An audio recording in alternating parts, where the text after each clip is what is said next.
రాజన్న సిరిసిల్ల జిల్లా వేములవాడ శ్రీ రాజరాజేశ్వర స్వామి ఆలయ ఆవరణలో అపచారం జరిగింది.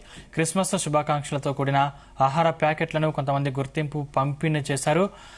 మాంసంతో కూడిన ఫుడ్ పంపిణీ చేయడం కలకలం రేపింది. విషయం తెలుసుకున్న హిందూ సంఘాల నాయకులు ఆలయం వద్దకు చేరుకుని మాంసంతో ఉన్న ఆహార ప్యాకెట్లను స్వాధీనం చేసుకున్నారు. ఆలయ అధికారుల తీరుపై ఆగ్రహం వ్యక్తం చేశారు. పవిత్రమైన దేవాలయంలో అన్యమతస్థులు క్రిస్మస్ సందర్భంగా మాంసంతో కూడిన ఆహార ప్యాకెట్లను పంపిణీ చేసినా అధికారులకు పట్టింపు లేకుండా పోయిందని మండిపడ్డారు. ఆలయ పరిసరాల్లో సైతం మాంసంతో కూడిన కర్రీ ప్యాకెట్లను ఎక్కడికక్కడ పడేశారని హిందూ సంఘాల నాయకులు ఆరోపించారు.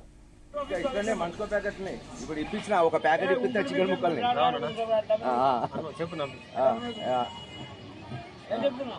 పంపా తిక్కుతున్నా చెప్పి అన్నా ఇది ఏందా వేములవాడ శ్రీ రాజరాజేశ్వర స్వామి దేవాలయంలో అసలు ఏం జరుగుతుందో అర్థం కాని పరిస్థితి. అధికారులు మరి ఏ ఉద్యోగం నిర్వాహకం వెల్లదీస్తున్నటువంటి పరిస్థితి అయితే చాలా దయనీయంగా ఉంది.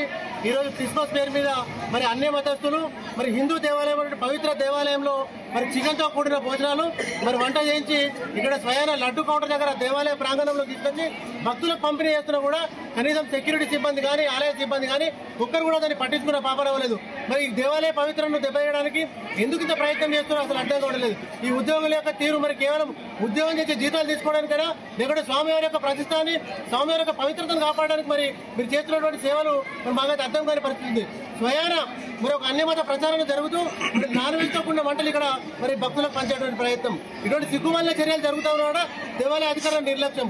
మొన్నటికి మొన్న కోడలు అమ్ముకునే విషయంలో కానీ 32,000 రూపాయల భోజనం విషయంలో కానీ ఇలా అన్ని మతస్థులు స్వయాన నాన్ వెజ్ వంటకాలు తీసుకొచ్చి దేవాలయంలో పంపకాలు చేస్తున్నా కూడా ఈ దేవాలయ తీరు మారడం లేదు. ఈ దేవాలయం ఉద్యోగుల తీరు మారాలంటే మరి మేమేం పాపం చేస్తున్నాం, మరి మీకు ఏం కావాలో దయచేసి చెప్పండి. మరి హిందువులుగా మేము ఉన్నందుకైనా మరి ఈ బాధలు మిమ్మల్ని ప్రస్తుతం అయ్యా కనీసం మీరు మరి మానవతా దృక్పథంతోనైనా ఈ దేవాలయాన్ని పరిరక్షించేటువంటి చర్యలు తీసుకోవాలని చెప్పి మేము కోరుతా ఉన్నాము.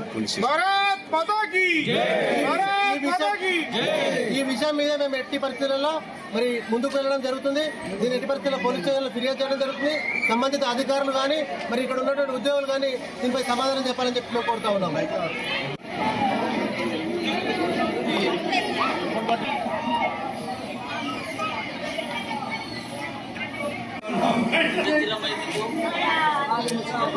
ఇట్లా నువ్వు ఇటుండే ఫోన్ పని